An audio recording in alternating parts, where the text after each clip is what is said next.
The biggest adventure you can take is to live the life of your dreams by Winfrey. Hi guys, this is Pallavi from the studio. Today you are watching Personality Suite Pallavi only on Kumari Pallavi 90. Guest for today's evening is an amazing personality who is from the field of wildlife photography, wildlife conservation, safari organizing, and who also has a tour and travel agency. So without any further delay, let's get started.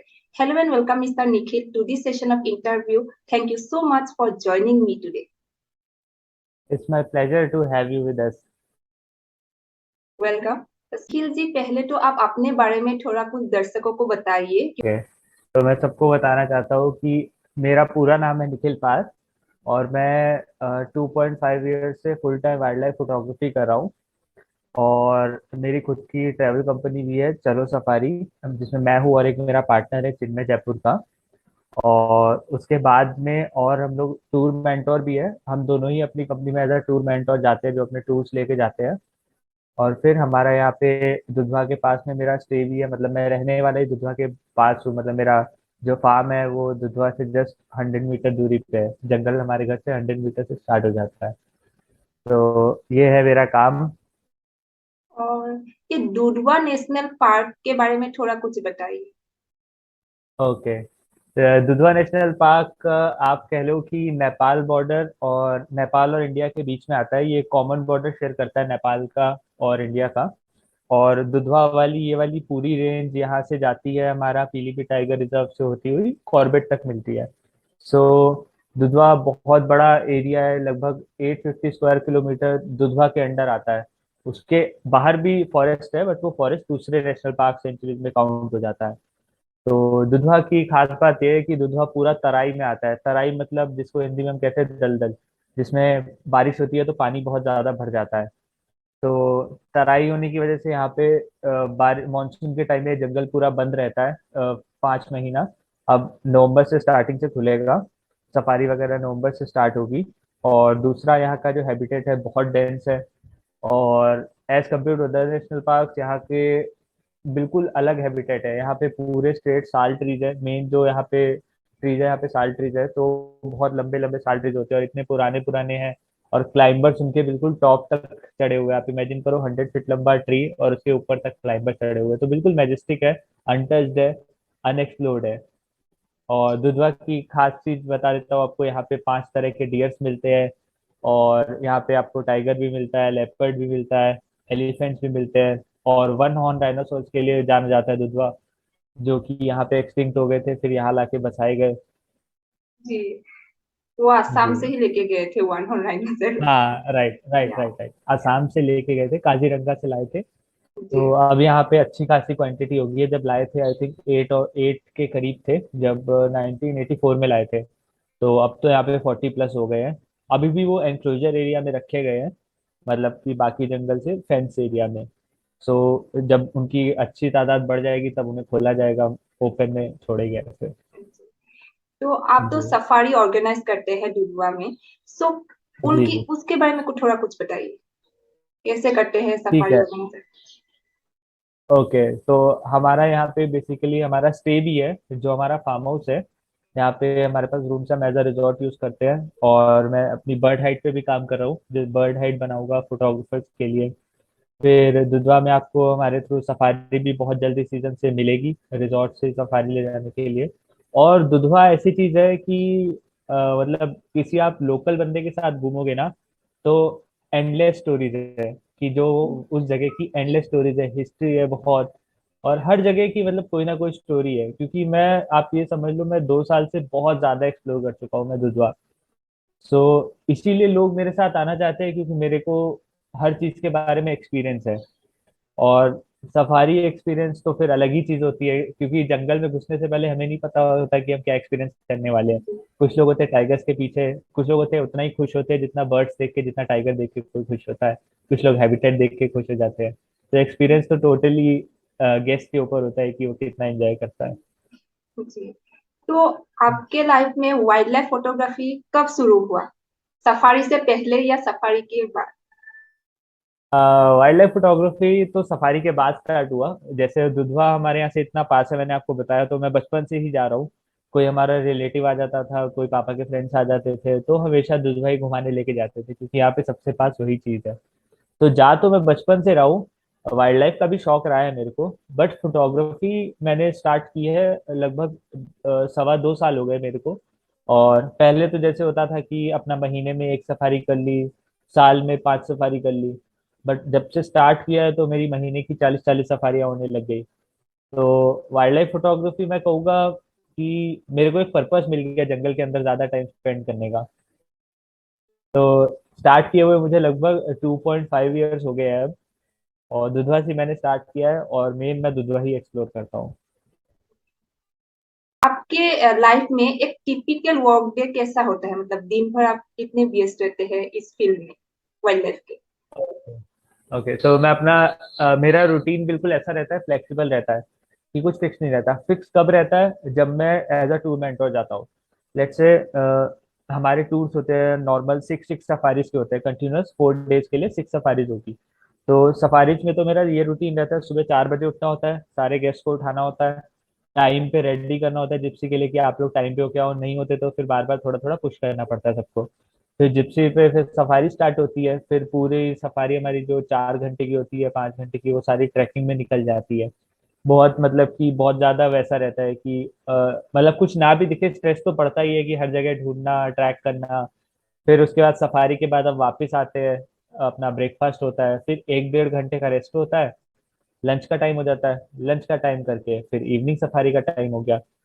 Evening safari में same routine रहता है सारा, फिर evening safari खत्म हुई, फिर साथ में सब बैठते हैं, बात करते हैं सारी सफारीज की, क्या क्या एक्सपीरियंस हुआ।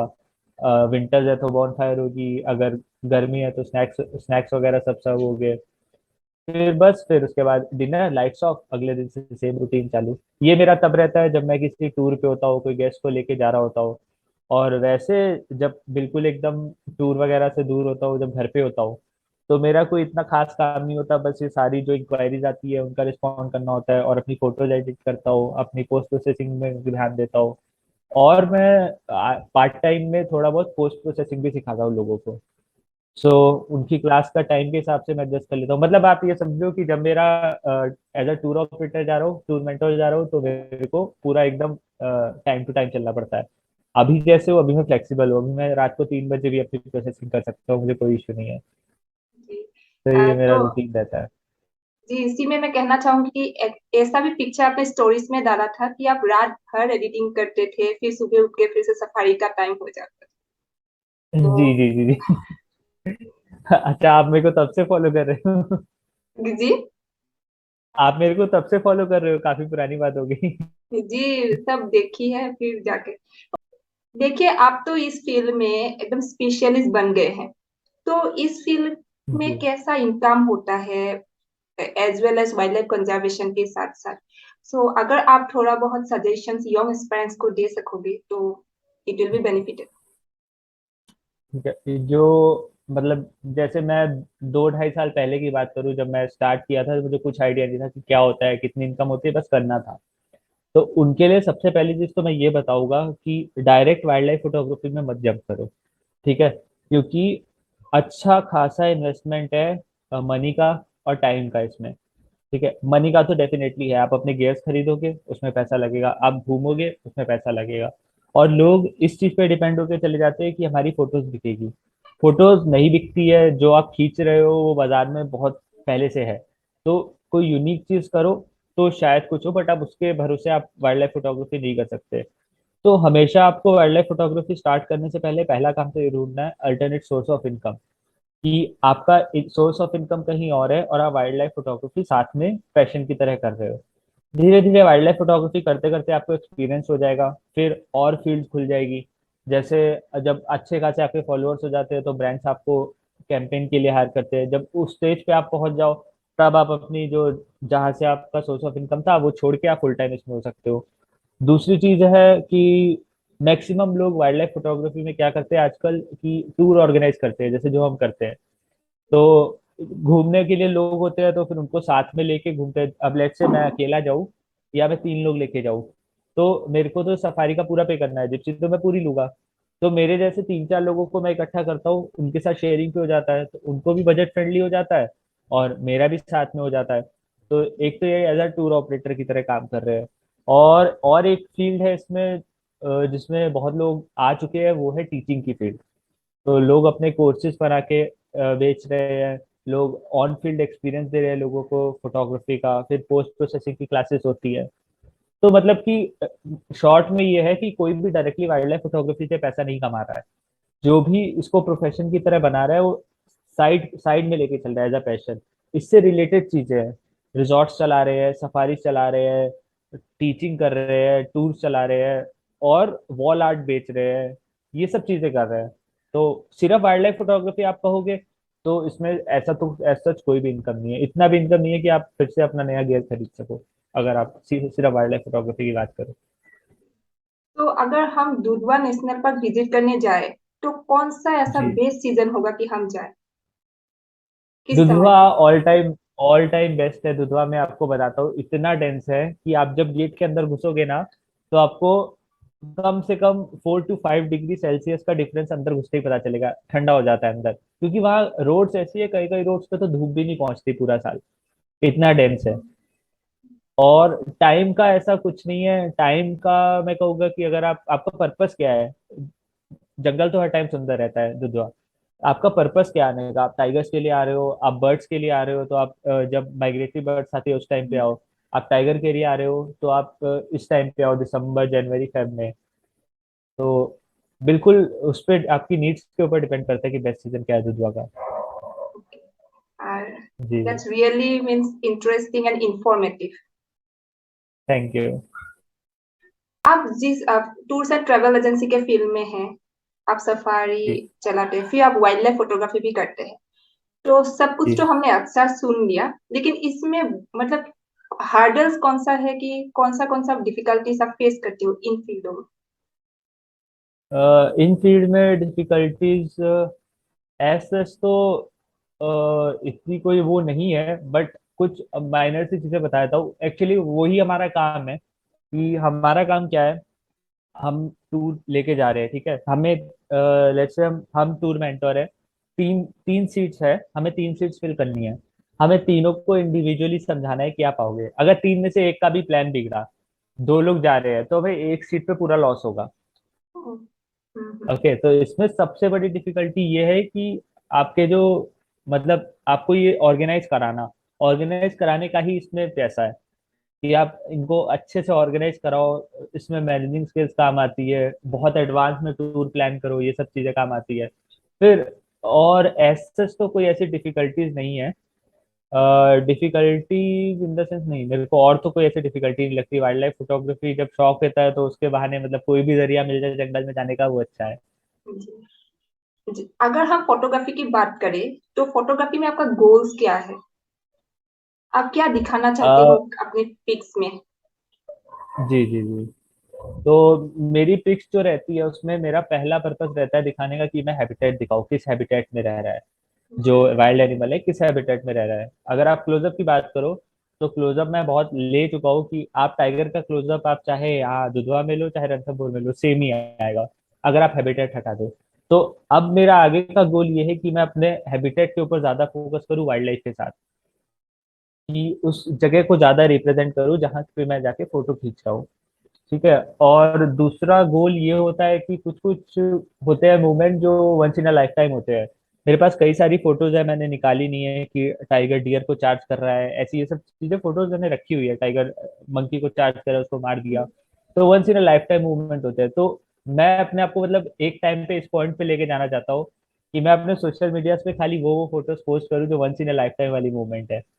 जी। तो अपना कलेक्शन में ऐसा रखना चाहता हूँ कि मतलब ऐसे नहीं कि मुझको ढूंढनी पड़ रही है आज मैं कौन सी फोटो डालूं, मेरे पास इतना कलेक्शन हो कि मैं वंस इन लाइफ टाइम वाली मूवमेंट वाली फोटो ऐसी करूँ। तो मेरे को अभी तो बेसिक मेन गोल मेरा यही है कि मेरे को अपना कलेक्शन बढ़ाना है।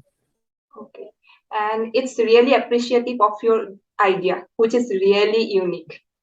And thank you. may you do everything you want in this field. Thank you. Thank you. Thank you so much. My pleasure. Okay. How is it when you get featured in BBC Nature in Focus magazine? So उस समय आपका reaction क्या था? उस समय मेरा reaction था, जब बीबीसी में हुआ मेरे को मेल आई तो पहले तो मैं बहुत खुश हुआ, फिर पता चला कि मैगजीन में भी आ रहा है, उनकी बीबीसी वाइल्ड लाइफ मैगजीन में। तो अच्छा लगा, मतलब कि जैसे मेरे मेरे लिए तो मोटिवेशन था ही, और जब मैं अपने घर वालों को दिखाता हूँ तो उनको मोटिवेशन मिलता है कि सही कर रहा है, तब ज्यादा जी तसल्ली मिलती है कि आपके बारे में किसी और से सुनने को मिले। तो कितने लोगों ने, मेरे रिलेटिव्स ने अलग से बताया कि आपका नेट जियो में फीचर हुआ है, आपका बीबीसी में भी फीचर हुआ है। तो वहां से सुना जब पापा ने, तो उनका रिएक्शन और था। तो ये जी चीज मतलब मुझे अच्छा लगता है कि घर वालों को ये है कि ठीक कर रहा है। जी। तो ये भी मोटिवेशन ही है एक तरह से, घर वालों को अपने साथ लेके चलना। सो आने वाले काल में तो आपने क्या सोचा है, क्या क्या डेवलपमेंट करना चाहोगे इस फील्ड में, आपकी means profession as well as passion? Okay, इस प्रोफेशन में जो मेरा मेन गोल है, अभी तो मैं दुधवा पे फोकस करूंगा। अपना सफारी स्टे वगैरह सब कुछ एकदम वेल मेंटेन करूंगा दुधवा के लिए। और दुधवा में मुझे अभी बहुत चीजें एक्सप्लोर करनी है, इवन तो मैं 2 साल से जा रहा हूँ, बट अभी भी मुझे लगता है कि बहुत चीजें हैं मैंने एक्सप्लोर नहीं की है। कि और ज्यादा टाइम बिताऊंगा तो और ज्यादा चीजें मेरे को जंगल के बारे में पता चलेगी। पहली चीज तो है, मैं दुधवा में बिल्कुल एकदम चप्पा चप्पा छान देना चाहता हूँ। और और बाकी उसकी चीज चलो सफारी जो हमारी ट्रैवल कंपनी है, अगर उसमें बात करो, तो उसमें अभी हमको अच्छे लेवल पे ले जाके अपनी टीम क्रिएट करनी है हर जंगल में, may be of naturalist, guides, drivers की। और ऐसी टीम बनानी है जो ऐसा एक्सपीरियंस दे सके, मतलब जो हमारे गेस्ट होते हैं वो लग्जरी से ज्यादा साइटिंग के ऊपर फोकस करते हैं कि हमें अच्छी साइटिंग हो जाए। तो मुझे उस साइटिंग वाले केस में अपना ऐसा लोगों को एक्सपीरियंस देना है कि मतलब उनको कहीं ना मिले, कि इतना इतनी अच्छी साइटिंग हो, इतनी ज्यादा नॉलेज हो, इवन तो साइटिंग ना भी हो, लोग इतनी स्टोरीज सुनाए जो भी हमारी टीम हो, कि लोगों को बोरियत बिल्कुल ना हो, कि वो आए हैं कुछ लेके जा रहे हैं। जी। तो तो अभी तो यही यही फोकस है हमारा, चलो सफारी को लेके और इधर दुधवा को लेके। जी, तो आपने तो बहुत सारे फोटोग्राफर्स को मिले होंगे, तो इनमें से किसी का जी। नाम लेना चाहोगे कि आपसे जो आपके दिए गए सफारी को मतलब वो सफारी किए हैं? सफारी ऐसा साथ में तो कोई ऐसे बड़े वाइल्ड लाइफ फोटोग्राफर से नहीं किए, क्योंकि मैं भी खुद को इतना बड़ा नहीं समझता अभी। बाकी मिला हूँ, वरुण आदित्य जी से मिला, उनका बहुत बड़ा फैन हूँ। और गौरव नारायण करके है, उनके साथ में मिला हुआ हूँ। मतलब कि हम लोग बात करते रहते हैं ऐसे सोशल मीडिया पे। कई सारे फ्रेंड्स हैं, चिन्मय जो मेरा पार्टनर है वो खुद भी एक बड़ा वाइल्ड लाइफ फोटोग्राफर है। ओके। तो जंगल में जाओ तो कोई ना कोई ऐसे, मतलब कि फैन सेम मूवमेंट हो ही इंटरेस्ट का जाता है, मिल किसी जाए। कोई ना कोई टकरा जाता है। जी जी जी। अभी हम आपके खींचे गए कुछ तस्वीरों के बारे में बात करेंगे। जी। A tiger crossing the road, okay. इसके पीछे की ये कहानी क्या बेलडंडा है? फीमेल है। ये बेलडंडा फीमेल है। ये मतलब कि बहुत ज्यादा नोन टाइग्रेस है यहाँ की, मतलब बहुत ज्यादा फेमस टाइग्रेस है। Last to last year tigers day पे प्रेसिडेंट ने इसकी ही फोटो शेयर की थी। इसकी मतलब इसके 5 बच्चे थे छोटे छोटे, और इतनी बोल्ड टाइग्रेस है, ये आके रोड पे बैठ जाती है और बच्चे ले आती है सफारी टाइम में। तो मतलब कि बहुत ही अलग अलग तरह की टाइग्रेस है, बहुत बोल्ड है, मतलब इसको फर्क नहीं पड़ता कितनी गाड़ी है कैसे है। तो ये जो मेरी साइटिंग है, ये मेरी फर्स्ट साइटिंग थी लगभग 35 to 40 ड्राई सफारीज के बाद। दुधवा का जो मैंने फर्स्ट टाइगर देखा था वो ये टाइग्रेस है। और उस दिन भी बड़ी ऐसे मतलब कि पिक्चर वाली कहानी हो गई थी। पूरे जंगल में अकेले हमारी जिप्सी थी, जो हमारा जोन था किशनपुर, और वो भी खराब हो गई आधी सफारी के बाद। तो वायरलेस किया, दूसरी गाड़ी आई, उसमें बैठ के गए हम लोग। तो एक वाटर पॉइंट पे गए, कॉल चल रही थी, जस्ट पहुंचे और ये ऐसे पानी के अंदर से निकली। तो मेरे लिए तो ऐसा था कि मतलब पता नहीं क्या देख लिया, क्योंकि मेरा फर्स्ट टाइगर था उस टाइम पे दुधवा का। तो ऑलमोस्ट 35 to 40 ड्राइव सफारीज हो गई थी लगभग। आप ये मान लो मेरे 4-5 महीने हो गए थे यहाँ, मेरे को टाइगर नहीं दिखा था सफारीज करते हुए। तो उसके बाद बहुत अच्छा, मतलब कि वो मूवमेंट था कि जिसे कहते हैं ना कि देख के कि क्या ही मिल गया, खुशी इतनी हो रही थी। फिर आई ऐसे रोड पे, मैं फोटो खींच रहा था अपनी, आगे बैठा था। तो जब एक बार रोड पे आई तो मैंने कहा यार अब कैमरे से बहुत खींच ली, मुझे आंखों से देखना है। तो मैंने ऐसे कैमरा हटाया और अच्छे से देखा उसे, खड़ी हुई, उसने मेरी तरफ देखा, बहुत पास थी, फिर रोड क्रॉस करके चली गई। मतलब वो तो ये आपसे तो मिली? बहुत हाँ हाँ हाँ, कह सकते हो मेरे से मिली। मतलब कि वो मेरा ऐसा मूवमेंट था कि मैं भूल गया था मैं फोटोग्राफी भी करनी है। मैंने कैमरा हटा दिया था, मैं देखने लग गया था अच्छे से। जी। तो इस पिक्चर का मिस्ट्री क्या है? ओके, ये कॉर्बेट की पिक्चर है, लास्ट सीजन की है, दिकाला की। तो ये पिक्चर का ऐसा था कि हम टाइगर देख चुके थे बहुत अच्छे से, सिंगल गाड़ी वाला, मतलब कि और किसी को नहीं दिखा था, खाली हमें दिखा था। तो हम लोगों को था कुछ और देखते हैं, कुछ और देखते हैं, टाइगर की इतनी वो नहीं थी। तो कुछ एक डियर का पूरा हर्ट था एक साइड पे, वो क्रॉस करना चाह रहा था, हमें पता था, इतना आइडिया लग गया था, और सामने से जिप्सी आ रही थी। तो हमने क्या किया, हमने जिप्सी रोक दी और हमने वेट किया कि शायद ये क्रॉस करे।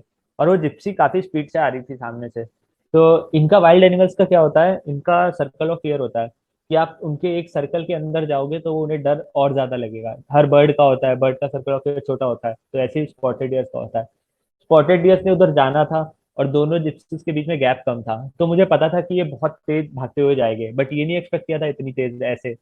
तो लगभग 15-20 डियर्स हो गए, बारी बारी सब कूदते हुए निकले। तो मैं अपना कैमरा सेट करके बैठा था पहले से, फोकस करके फ्रेम बढ़िया, ये ऐसे डियर जंप करते हुए गए। तो मैंने बाद में जब कंटिन्यू शॉट में चेक किया, तो एक शॉट ऐसा था जिसमें एक डियर पूरा लगभग 6 to 7 फीट की हाइट पे ऐसे हवा में पूरा स्ट्रेच करके रहा। तो ये पूरी इमेज आप देखोगे तो इधर भी डियर है, इधर भी, और इधर वाले का पैर दिख रहा है। तो बीच वाला डियर बिल्कुल सेंटर में है। तो ये वाली फोटो मैंने क्रॉप करके ऐसे बीच से वो डियर की खाली निकाली।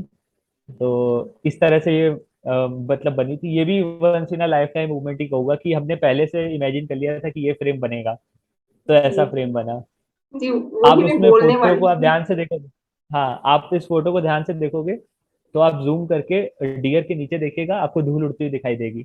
जो डियर पहले क्रॉस करके गए थे ना, उनकी धूल उड़ रही थी, और ये ऊपर से उड़ता हुआ क्रॉस किया इसने। Okay, so really incredible.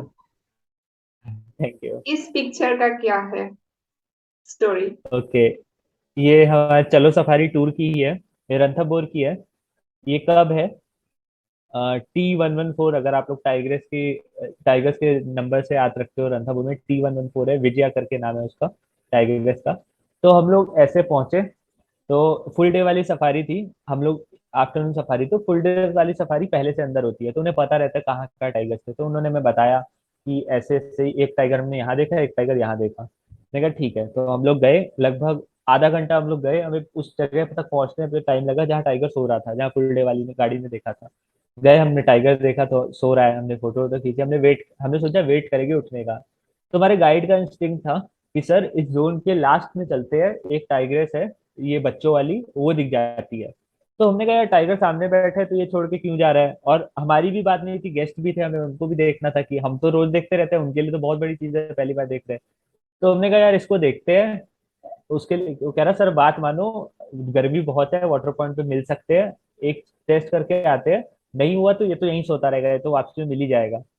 तो मैं भी था, चिन्मय भी था, हम लोग साथ में ही थे, तो हम दोनों ने एक दूसरे को देखा, हमने कहा चल ठीक है, ड्राइवर अगर गाइड इतना अच्छे से कॉन्फिडेंस के साथ कह रहे चलते हैं। हम लोग बस वाटर पॉइंट पे पहुंचे, और ये माँ थी और एक इसका ये बच्चा था, दोनों बस पानी से उठ के ऐसे बैठे थे साइड में। तो हमको दोनों दिख गए। तो हमने देखा, हम ढूंढ रहे थे, इसके दो बच्चे थे, दूसरा बच्चा नहीं दिख रहा था। हम लोग बड़ी देर तक ढूंढते रहे, इधर उधर कहीं नहीं दिखा, बस माँ और एक बच्चा ही था। थोड़ी देर में नीलगाय की कॉल चालू हुई हमारे पीछे से, तो हम समझ गए कि जो दूसरा बच्चा वो उधर है। तो लगभग 5 मिनट के इंतजार के बाद जो फोटो में है, ये वाला बच्चा क्या सब एडल्ट ही है, लगभग 12-13 महीने का होगा। आया ये उधर से, तो इसका जो पहला हमने शक्ल देखी, इसका पूरा खून लगा हुआ था शक्ल पे। तो ये लोग किल खा के आ रहे थे, इन्होंने किल मार रखा था पीछे। तो ये आया, बड़े ध्यान से कैमरे में देखता हुआ, दांत वांत दिखाता हुआ पानी में गया, बैठ गया बहुत पास, और बहुत अच्छी लाइट थी पूरी आफ्टरनून की, तभी इतनी अच्छी फोटो आई है। बस वो पानी पी रहा था, तो इतने क्लोजअप पे हमने वो फोटोज ली, बढ़िया कैमरे जूम वाले थे, तो लेकिन ये ये फोटो आई बड़ी बढ़िया। जी, ये लगता नहीं कि ये कब है, इतनी क्लोजअप ये फोटो कब लग शॉट। नहीं रहा, हाँ, क्योंकि खाली फेस है ना, अगर आप पूरा देखोगे ना, तो है जी। तो बड़ा ही, मतलब 13-14 महीने का तो होगा आराम से। गुड, यू हाँ, remember okay this okay. Story. हाँ, ये जैकल्स की है, ये भी उसी टूर की है जिस टूर में हमें डियर की दिखाई थी ना आपने फर्स्ट फोटो, ये उसी टूर की है। तो दिकाला में ही है, ग्रासलैंड है, वहां पे ऐसे ये जैकल्स थे। तो ये रोड पे आना चाह रहे थे, तो हमको लगा रोड क्रॉस कर रहे हैं, तो हमारा जो ड्राइवर था वो कह रहा था सर रोड क्रॉस करके चले जाएंगे। तो मैंने सोचा कि यार रोड क्रॉस करके चले गए तो कोई फोटो नहीं आएगा, मैंने कहा ट्राई करते हैं, थोड़ा सा पीछे लेके जाते हैं, शायद रोड पे चलने लगे। तो हम लोगों ने अच्छा खासा गैप बना लिया पीछे। तो एक जैकल आया, दो तीन आए रोड पे, वो हमारी तरफ को चलने लगे, तो हम समझ गए हेड ऑन आएंगे, लंबा चलेंगे। तो मैंने जल्दी से, फोटोग्राफर थे हमारे जो गेस्ट थे साथ में, तो मैंने जल्दी से गाड़ी को रिवर्स गियर में इतना पीछे ले गया कि आई लेवल पे शॉट आ जाए। आप जैकल्स को आते हुए देखोगे, इनके पीछे स्काई है। तो इतना पीछे ले जाके हमने गाड़ी पार्क कर ली और वेट किया जैकल्स के आने का। और लक की बात थी कि चारों जैकल्स ऐसे लाइन से आ रहे थे, और पीछे स्काई था और दोनों साइड ग्रासेस थी, तो बहुत शानदार फ्रेम था, मतलब एकदम से ड्रीम फ्रेम ही था मेरा। तो हमने वेट किया, हमने वो सब नहीं खींचा बिना मतलब का जो क्रॉस करता हुआ चलता हुआ, वेट किया पीछे आके, और चारों जैकल्स आ गए। तो वो या शॉट लिया बस, उसके बाद वो अंदर चले गए। तो ये एक ही शॉट था, फ्रेम। मतलब कि ये, हाँ, ये हमने प्री विजुअलाइज कर लिया था कि हमें ये फ्रेम चाहिए, तो हमें ये फ्रेम मिला। जी अब यहाँ पे ये इस चीज का लोग हमको पे करते हैं कि हम लोग अपने एक्सपीरियंस को यूज करते हैं उनकी अच्छी फोटो दिलाने के लिए। जी, आप बहुत ही अच्छा काम कर रहे हैं इस फील्ड में। क्योंकि थैंक यू सो होता है मच। ना कि आजकल वाइल्ड लाइफ फोटोग्राफी बहुत ही ट्रेंड में है। जी जी। तो आपको इस विषय में क्या कहना है कि wild life photography and wild life photographer is in trend? इस दिन ट्रेंड, आप बिल्कुल सही कह रहे हो, मतलब वाइल्ड लाइफ फोटोग्राफी, आपको क्या बताओ, एक क्रेज बन गया है कि लोगों को, मतलब मैं जाता हूँ तो मेरे कैमरा लेके फोटोज डाल देते हैं कि लोगों को, मतलब कि अब अपने फ्रेंड्स को बताने में उनको मजा आता है कि मैं वाइल्ड लाइफ फोटोग्राफी करता हूँ। वाइल्ड लाइफ फोटोग्राफर हर वो आदमी है जो कैमरा खरीद रहा है, ठीक है। ये कोई डिग्री नहीं है कि आपने इसको परस्यू किया, आपने कोई एग्जाम क्लियर किया तो आप वाइल्ड लाइफ फोटोग्राफर हो। हर कोई कैमरा खरीद के जंगल जाके पैसा खर्च करके वाइल्ड लाइफ फोटोग्राफर खुद को कह सकता है भी एक्चुअली में, यही यही है। कोई ऐसी कोई ऐसा डिग्री तो नहीं है, स्टडी तो नहीं है कि आप वाइल्ड लाइफ फोटोग्राफर तभी कहलाओगे। तो ये बिल्कुल ट्रेंड बन गया है। और ट्रेंड बन गया है इससे इनडायरेक्टली, मतलब कि लोगों को भी शायद रियलाइज ना हो, लोग थोड़ा शो ऑफ में आ जाते हैं कि ट्रेंड बन गया है, लेकिन ऐसे लोग जो ना, जो देखा देखी में बनते हैं, ये लोग ज्यादा से ज्यादा 6 महीना, 1 साल, 2 साल, फिर इनके कैमरे पड़े रहते हैं कबर्ड में। जी ठीक है, लेकिन ये अगर ये 6 महीना भी कर रहे हैं, ये वाइल्ड लाइफ कंजर्वेशन में बहुत बड़ा अपना वो योगदान दे रहे हैं। जितना ज्यादा टूरिज्म बढ़ेगा, उतना ज्यादा साइटिंग्स होगी टाइगर की या और भी एनिमल्स की, उतनी कम पोचिंग होगी। जी जितना ज्यादा कैमरे में रहेगा एनिमल, उतना ज्यादा उसके बारे में हम लोग जान सकते हैं। तो जो भी है, जैसे भी आप इसे ट्रेंड कह लो, देखा देखी में कह लो, लेकिन हाँ, इसमें जेन्युइन वाले भी है, जो सफारी वाले नहीं है फोटोग्राफर, जो है पैदल घूमने वाले, बाहर घूमने वाले। कितने लोग हैं, मेरा एक जानने वाला है, वो दिल्ली में लेपर्ड्स ढूंढ के फोटोज खींचता है। बताओ आप, दिल्ली में लेपर्ड्स रहते हैं, लोगों को पता नहीं है। कितने पता नहीं, 56 डिफरेंट तरह के लेपर्ड्स को खींच चुका है। अब मैं यहाँ पे हूँ, अब मैं सफारीज वगैरह करता हूँ, ओके। अब ऑफ सीजन में भी टाइगर्स बाहर की मूवमेंट करते हैं, तो ऑफ सीजन में भी हम जाके अपना टाइम स्पेंड करते हैं टाइगर्स को ट्रैक करने में, और मिल भी जाता है कभी कभी। तो तो आपने बिल्कुल सही कहा कि ट्रेंड ही चल रहा है कि सब आ रहे हैं साथ में। एक्चुअली ठीक है, इससे मतलब कि एम्प्लॉयमेंट भी बहुत ज्यादा क्रिएट हो रही है। और जो वाइल्ड लाइफ फोटोग्राफर बनना चाह रहा है, कर रहा है, वो भी अपना पैसा खर्च कर रहा है जिस चीज के लिए, वो चीज उसे मिल रही है। तो एक तरह से वाइल्ड लाइफ का भी भला है, और टूर ऑपरेटर्स और नेशनल पार्क्स का होगा, और गवर्नमेंट को बहुत बड़ा फंड आता है इससे। तो वो कहीं ना कहीं उसी में लगता है, फॉरेस्ट में। तो अच्छी चीजें ट्रेंड में है, लोग आ रहे हैं। बट यही है कि मतलब करो तो अच्छे से करो, ऐसे ना करो 5-6 महीने कैमरा खरीद के रखा हुआ है तो रखा ही हुआ है। जी तो निखिल जी, हम इस शो के अंत तक पहुंच गए हैं। एंड आई जी, must say that you are truly an amazing and inspiring personality. It was great interacting with you. All the best for your future endeavours. Thank you so much, thank you. और अच्छा लगा कि आपने इतना time दिया अपना, और आपने क्वेश्चंस पूछे, मैं खुद को एनालाइज कर पा रहा हूँ, अब कितना कुछ मैंने बता दिया। Welcome. So, audience, this was Nikhil from the field of wildlife photography, wildlife conservation, safari, and tours and travel. So, hope you like today's interview. I will be back soon with another eminent personality very soon. Till then, thank you so much for watching. Goodbye for now. Thank you.